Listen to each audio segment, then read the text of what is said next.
Que a graça e a paz do Senhor Jesus Cristo esteja reinando em seu coração. Hoje nós vamos estar falando sobre a Páscoa e eu sei que você tem sentido no seu coração aí uma saudade da gente estar junto, mas vai ser só uma fase, só um período, que nenhuma tempestade dura para sempre. Em breve estaremos reunidos novamente em nome do Senhor Jesus. Enquanto isso, vamos fazer a nossa parte, vamos orar, tomar os devidos cuidados e a gente quer retornar o mais rápido possível para poder a gente estar tendo comunhão novamente. Enquanto isso, procure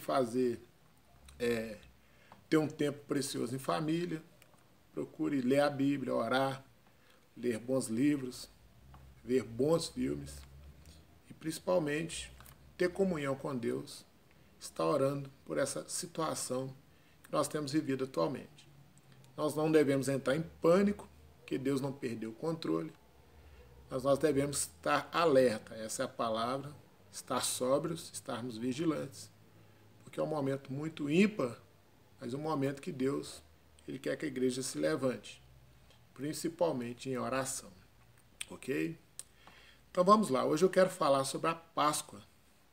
A Páscoa a gente não vai ler o texto, mas está em Êxodo, capítulo 12. Deus deu uma ordenança sobre o dia e como que deveria fazer.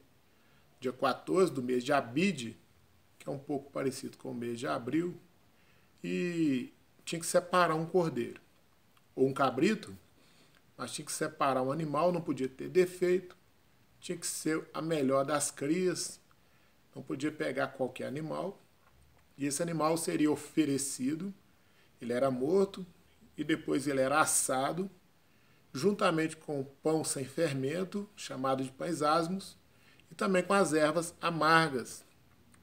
E as famílias que fossem fazer isso, que fossem famílias pequenas, elas deveriam ou poderiam chamar os seus vizinhos para poder repartir. Então, a Páscoa ela foi estabelecida com o objetivo que o povo se lembrasse de onde Deus havia os tirado.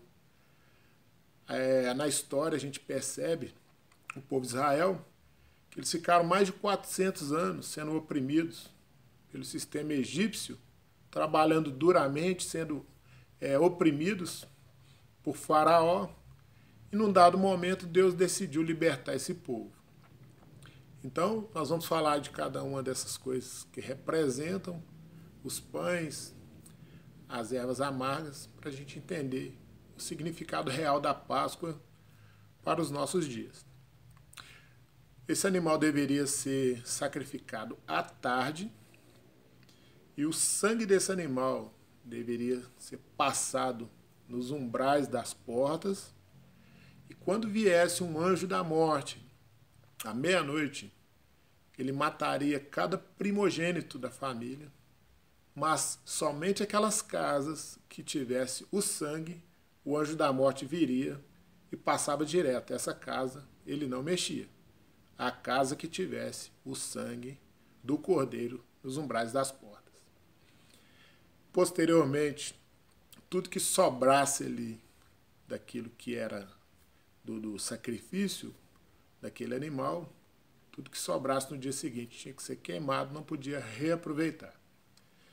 Mas tem algumas aplicações que eu gostaria de estar fazendo aqui para a gente entender para os nossos dias o que a Páscoa tem a ver. A primeira coisa que eu queria falar é que a Páscoa ela não tem a ver, obviamente, com ovo de chocolate nem com coelho.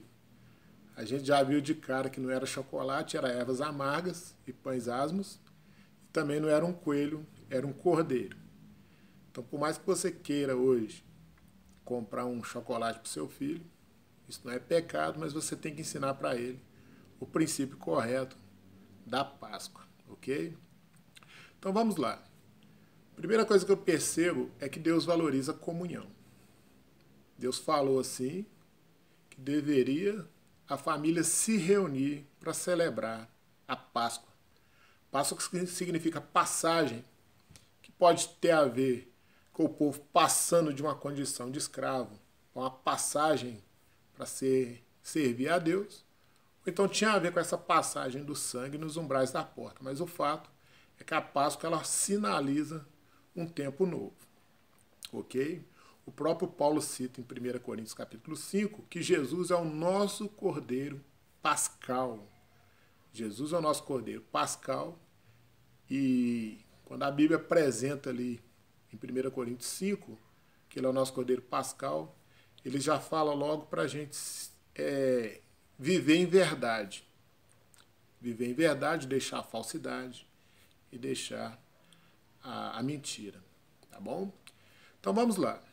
Deus valoriza a comunhão, é o primeiro princípio que a gente entende ali, que ele pediu que cada família se reunisse para celebrar a ceia.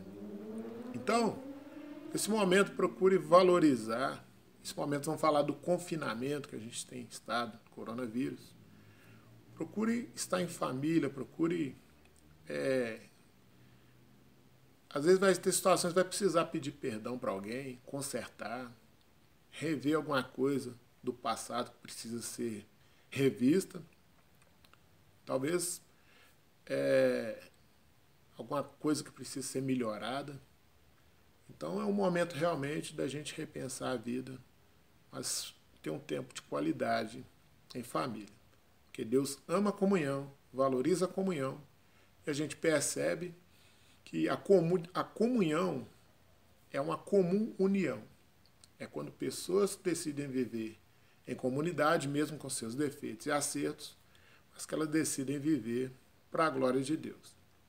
Outra coisa que eu percebo também é que deveria ser repartido. Se a família era pequena, poderia dividir com o vizinho, podia chamar o vizinho para participar também. Isso mostra que aquilo que nós temos deve ser compartilhado. Talvez você tenha vivido alguma situação difícil, talvez esteja faltando alguma coisa na sua casa, eu não sei.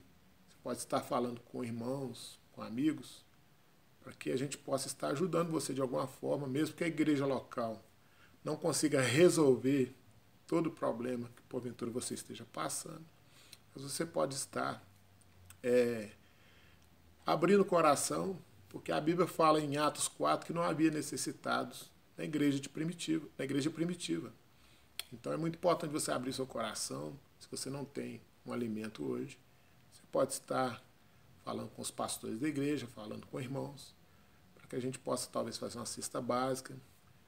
Mesmo que a igreja local não faça isso, os irmãos podem se unir para poder estar suprindo a sua vida, que é o princípio da Páscoa, de dividir aquilo que tem. Ok? Outra coisa que eu percebo é que o cordeiro tinha que ser puro, apontando para a pessoa de Jesus, que Jesus era uma pessoa sem pecado. Ele cumpriu todas as exigências, eu poderia dizer assim, para que pudesse satisfazer a justiça de Deus e oferecer sua vida por nós. E esse cordeiro também tinha que morrer de tarde, no crepúsculo da tarde, também apontando para Jesus que morreu à tarde. Então tudo que a gente vê na Páscoa é uma figura do que Jesus realmente veio fazer na terra para nos salvar. Ok? Então eu queria falar aqui rapidamente a respeito do que era usado o pão asmo, as ervas amargas e a carne. A carne ela tinha que ser assada, não podia ser crua e nem cozida. Se fosse crua, não passaria por nenhum processo de transformação. E se fosse cozida, teria interferência da água e também da panela. E a carne assada, ela teria que realmente ali ter que ser assada pelo fogo. Isso também apontando para a pessoa de Jesus, que Jesus ele morreu e antes de morrer ele passou pelo fogo das lutas, das provações, das dificuldades. As ervas amargas apontam para o povo lembrar, é muito importante isso, o povo lembrar que Deus tinha tirado eles do Egito e levado eles para uma terra que mana leite e mel, ou seja, quando eles estivessem comendo ali as ervas amargas, eles tinham que lembrar da condição que eles estavam antes, nas mãos de Faraó. Era uma forma deles lembrar do amargo da vida deles, antes de serem libertos por Deus. E os pães asmos, que são pães sem fermento, Jesus ensina que é um pão E o fermento na Bíblia ele traz a ideia de hipocrisia. Não tem uma vida hipócrita, tem uma vida transparente, uma vida reta, uma vida autêntica, de forma que a pessoa, ela é, em qualquer lugar que ela estiver, ela é a mesma pessoa, ela é um cristão. E se a gente vê na pessoa de Jesus, ele não tinha essa variável, ele era cristão em qualquer lugar. E também tem uma questão do fermento que aponta para viver uma vida sem maldade. Paulo menciona isso em 1 Coríntios 5, mas viver uma vida em verdade. E por último, a questão do sangue, que tinha que ser passado nos umbrais da porta. Lembra que o sangue também protege, ele não só purifica. É muito claro na Bíblia que o sangue, ele nos purifica de todo pecado. Mas também ele nos protege, porque o que acontecia ali, aquele sangue ali, o mal não entrava na casa por causa do sangue que havia nos umbrais das portas. Então hoje nós podemos clamar o sangue de Jesus para guardar a nossa vida, com fé, é claro, não de uma forma repetida sem propósito, mas com fé. Em Apocalipse capítulo 12 diz: e eles o venceram, está falando dos apóstolos, eles o venceram pelo sangue do Cordeiro e pela palavra do testemunho que deram. Ou seja, a palavra e o sangue têm o poder para proteger a nossa vida. Eu queria orar agora e, baseado nessa palavra que a gente falou, que Deus abra o nosso coração para essas verdades. Vamos orar? Pai, em nome de Jesus, nós queremos colocar diante de Ti essa questão da Páscoa. Que o Senhor nos ajuda a viver a Páscoa na sua plenitude, com a sua devida essência. E que a gente nunca esqueça que Jesus ele é o nosso Cordeiro Pascal e que por Ele nós temos vida. Ele nos libertou das garras de Faraó, nos libertou da escravidão do Egito e Ele nos trouxe vida.